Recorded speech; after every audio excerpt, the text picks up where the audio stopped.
Andrew Carnegie, tycoon or robber baron? Andrew Carnegie, named to be one of the most successful men in the world, but how he achieved this title and got to where he was isn't completely free of shrewd business tactics.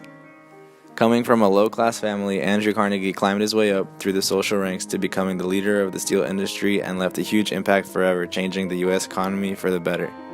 Carnegie was a strong believer in giving back. We see this through his various donations to society and public institutions. Andrew even goes as far as providing his workers with tenements.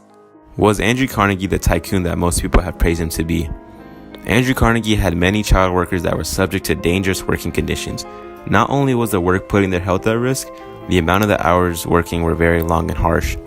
The housing provided by Carnegie was very cramped and small. Most tenements were limited to one room where all household activities would be held. Although he did provide housing, the rent was just under what they made working, so Carnegie would further benefit and make his money back.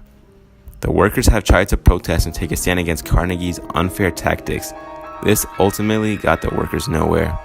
With the mass income of immigrants, Carnegie could rehire workers by the daily due to the low amount of skill needed in working in his factories.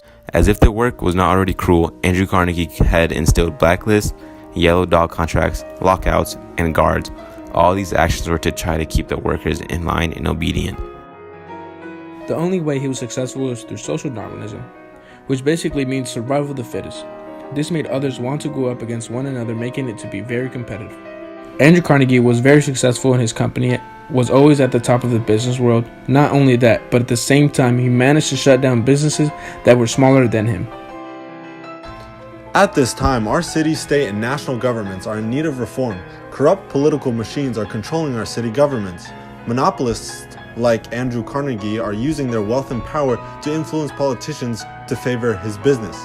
We are using the Pendleton Act and the Sherman Antitrust Act to fight against these big businesses and these political machines. So come join us. We need your vote.